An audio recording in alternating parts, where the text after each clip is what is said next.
السلام عليكم ورحمة الله.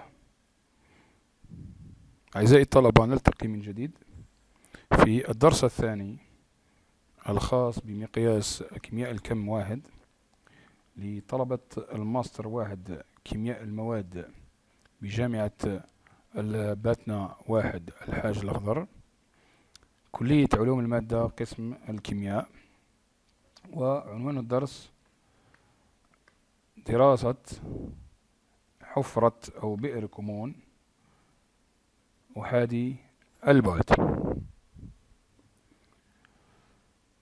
Donc on se retrouve de nouveau, chers étudiants, dans notre nouveau cours intitulé Études d'un puits de potentiel unidimensionnel. Ce cours est adressé aux étudiants du Master 1 Chimie des matériaux, module chimie quantique, donc décrété au sein de l'Université de Batna 1, faculté Al-Hajj Al-Akhdar, faculté des sciences de la matière, département de chimie. Donc, a priori, exposons le problème sur un axe unidimensionnel, bien sûr, x', x,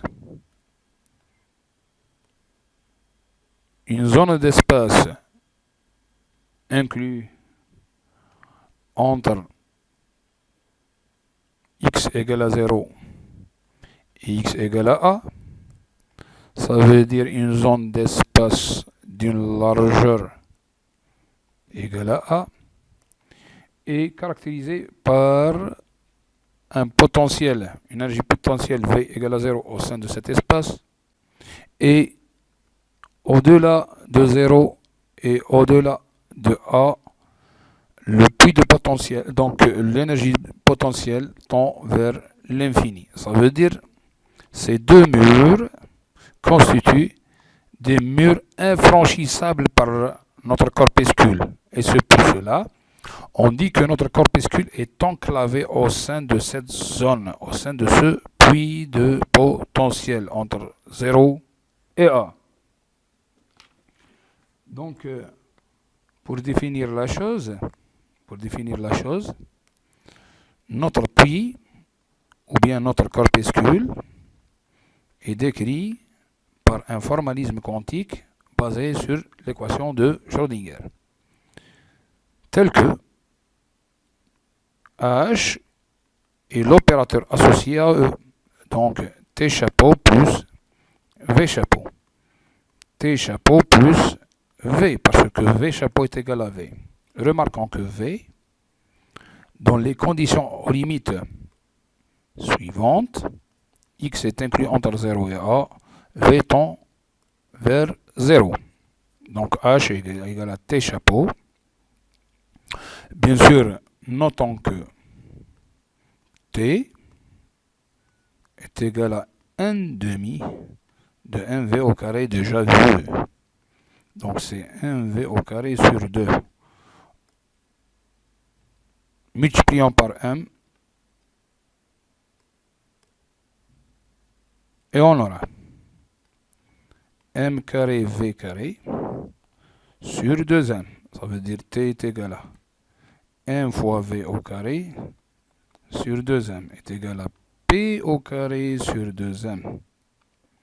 Ça veut dire quoi? Que T est égal à P au carré sur 2M.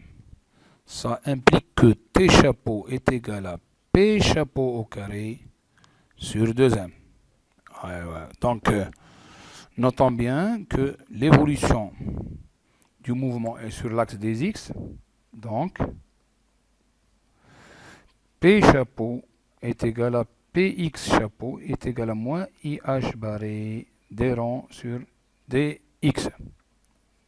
P chapeau au carré est égal à Px chapeau au carré est égal à moins IH barré d rond sur dx au carré. Donc, P chapeau au carré est égal à moins H barré au carré d2 sur dx carré. Donc, H est égal à H est égal à quoi? E chapeau qui est égal à T chapeau. Donc T chapeau est égal à quoi? P chapeau au carré sur 2M. On va substituer et on aura H est égal à moins H barré au carré D2 sur dx carré divisé par 2M. Donc là-dessus, on va construire l'équation de Schrödinger pour ce problème. Donc on a H. Donc on a H psi est égal à E psi. H c'est moins H barré au carré sur 2M, D2 sur dx carré psi est égal à E psi. Prenons ce terme vers la droite. Donc 0 est égal à H barré au carré sur 2M, D2 psi sur dx carré plus E psi. Multiplions cette équation par l'inverse de cette coefficient, ça veut dire 2M sur H barré au carré. On aura D2 psi sur dx carré plus 2ME sur H barré au carré fois psi est égal à 0. Donc on a pu construire l'équation de Schrödinger de cette structure. Donc là-dessus, on va commencer la résolution de notre équation. Résolution de notre équation. Donc,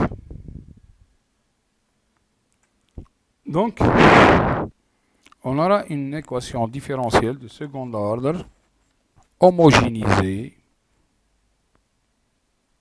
La solution générale est donnée comme suit. Psi de x est égal à b cos k de x plus delta. Donc, on va chercher b, k et delta. Tel que k au carré est égal à 2ME sur H barré au carré. Ça veut dire K est égal à racine carrée de 2M sur H barré au carré. Ça veut dire K est égal à racine de 2ME sur H barré. Donc là-dessus, la constante K, l'impulsion K est connue. Pour ce qui est des conditions limites, à ce niveau-là, psi de 0 est égal à 0. Psi de 0 est égal à quoi? 0. Donc on va l'utiliser. Psi de 0 est égal à 0. Ça veut dire quoi? B. Donc B cos k fois 0 plus delta égale à 0. Donc cos delta est égal à combien? 0. Ça veut dire que delta est égal à pi sur 2. Donc, psi de x est égal à b cos kx plus pi sur 2. Psi de x, par une transformation trigonométrique, est égal à sin k de x. Pourquoi? Parce qu'on note que cos θ plus pi sur 2 est égal à sinus θ. Θ, c'est k fois x. Et de 2. À un niveau de A, psi de A est égal à 0. Donc, la deuxième condition est limite. psi de A est égal à 0, ça veut dire quoi? B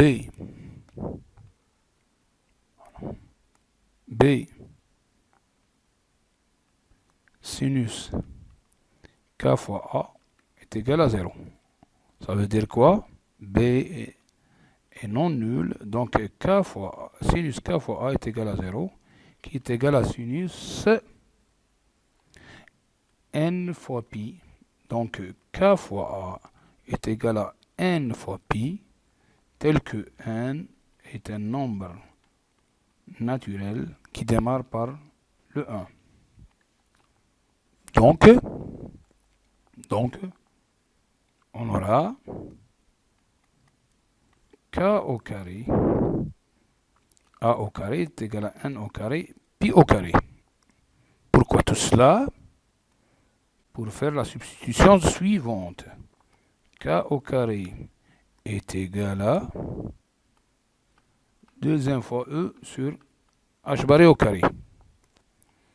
Ça veut dire 2 fois E sur H barré au carré fois A au carré est égal à n au carré pi au carré. On aura quand même notre expression de l'énergie E, qui est égale à quoi? N carré, donc N carré fois pi au carré fois H barré au carré, divisé par 2m fois A au carré. Donc, on aura une énergie En, pi au carré, H barré au carré sur 2m A au carré multiplié par N au carré. Donc, notre énergie est décrite selon le nombre réel, le nombre naturel N. Entre parenthèses, c'est une énergie quantifiée. Donc, a priori, le premier inconnu dans l'équation de Schrödinger entre l'énergie de ce corpuscule dans cette pile de potentiel est connu. Il nous reste sigma, psi, la fonction d'onde. Donc, on aura quand même K fois A égale à mpi. Donc l'impulsion K est égale à pi fois n sur A. Ça veut dire notre impulsion 1 est quantifiée par rapport au nombre naturel n. Et c'est pour cela on va dire que psi de x est égal à b. Psi de x est égal à b. On va encadrer ce résultat qui est assez important. Sinus k, donc pi n sur a fois x. Et on va noter que notre psi est encore en fonction du nombre naturel n. 1, 2, 3, etc. La question qui se pose maintenant, et le dernier inconnu dans notre équation, c'est l'amplitude B. Donc, l'amplitude B, on va se baser sur la condition de normalisation. Comme suit, l'intégrale de psi étoile de x fois psi de x dx de 0 à 1 est égal à combien? 1. Donc, l'intégrale de 0 à psi étoile de x, donc c'est une fonction réelle, psi de x étoile est égal à psi de x. B sinus npi sur a fois x fois b sinus npi sur a fois x dx est égal à combien? 1. Donc on aura b au carré l'intégrale de 0 a sinus au carré npi sur ax dx est égal à 1. Donc pose. Donc on va continuer. On va intégrer en changeant la variable. Posons u est égal à npi sur a fois x. Ça veut dire quoi? Que du est égal à npi sur a fois dx. Ça veut dire que dx est égal à a sur npi fois du. Substituons.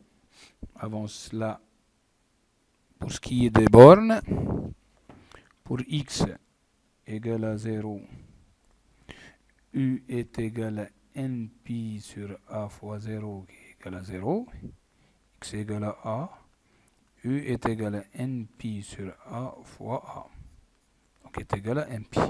Notre intégrale, b au carré, l'intégrale de 0 npi, sinus carré u fois a sur npi du est égal à 1. Cette quantité constante par rapport à u, on peut la sortir. b au carré fois a sur npi, l'intégrale de 0 npi, sinus carré u du est égal à 1. Maintenant, n'oublions pas qu'on peut linéariser sinus carré selon la relation trigonométrique suivante. 1 moins cos 2u sur 2. Donc, b au carré fois a sur npi, l'intégrale de 0 npi, 1 moins cos 2u sur 2 du est égal à 1. Cette intégrale, on peut la vérifier, est égale à npi sur 2, soit b au carré fois a sur npi est égal à quoi? Ou bien multiplié par quoi? Par npi sur 2 est égal à 1. On va simplifier comme suit. B au carré fois A sur 2 est égal à 1. Donc B au carré est égal à 2 sur A. Donc B est égal à racine de 2 sur A. Donc, notre fonction d'onde, psi n de x est égal à b racine de 2 sur a, sinus npi sur a fois x. Notre énergie En est égal à pi au carré h barré au carré 1 carré 2m sur a au carré. Donc, pi au carré h barré au carré sur 2m fois a n carré. Notre impulsion K et N est égale à N pi sur A. Tout cela, N est égal à 1, 2, 3, jusqu'à l'infini. Donc toutes ces quantités sont des quantités quand même quantifiées. Donc à ce niveau-là, n'oublions pas que Kn est égal à 2pi sur lambda n, qui est égal à npi sur a. Ça veut dire lambda n est égal à 2. Donc pi et lambda n est égal à quoi? 2a sur n. C'est la longueur d'onde. C'est la longueur d'onde. À ce niveau-là, on va s'arrêter. Donc, on a construit l'équation de Schrödinger pour le puits de potentiel et puis on a essayé de la résolver sur tous les inconnus. Donc, on s'arrête à ce niveau-là et on se retrouvera pour une généralisation du puits de potentiel sur plusieurs dimensions.